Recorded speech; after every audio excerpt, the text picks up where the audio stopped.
So he had difficulty staying on task, the daily meltdowns.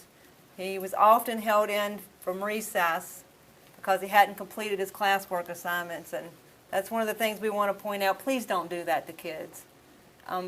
Most kids, especially in second grade, are working their butt off, and if they don't get done, it's because there's some other issues, but they need that break.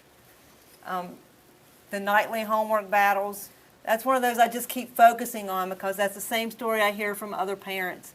I felt like Caden lost his childhood because he didn't get to do the extracurricular kinds of things because homework took so long.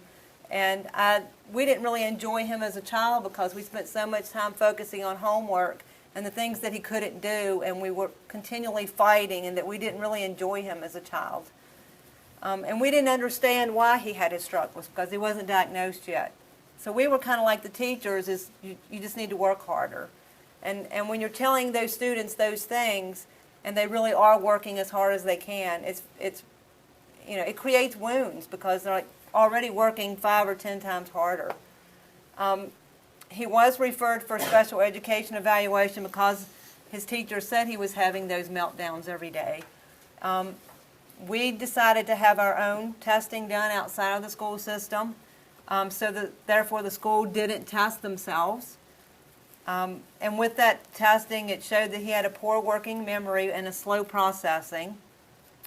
He was reading lower limits of normal, but yet it was normal. That's one of the things that kind of is frustrating to me as a parent too, because you have such, when you're looking at the numbers of what normal is, it could be 60 to 100 is the normal range. Well, if you're at 60, actually 20. There's some I'm that just are like some broad, because all the tests are different. some are like 20% is normal, which don't make sense to me. So yeah, you get from 20 to 100. That's 80 points, and then you got this 20% here. So if you're at the low normal, you might be at 60, where other people are at the 80.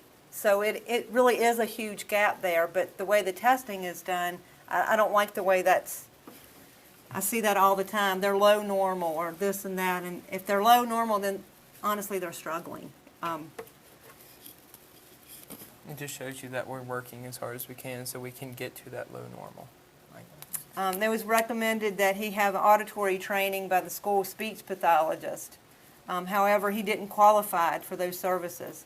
He was in speech services kindergarten and first grade because of stuttering issues, which later we found out were actually word retrieval issues that comes along with dyslexia. So you have a thought and you know what you want to say, but you just can't get those words out. It's like if you've ever been around people who are trying to describe something and they're like, that place over by that, that road over there, and you're like, I don't know what you're talking about. That's kind of how they describe things. He knows what he wants to say, but he can't find the words to get it out. And word prediction on my phone is beautiful. He was diagnosed as being ADHD, which we've later found out actually was a misdiagnosis, but he didn't qualify as a specific learning disability.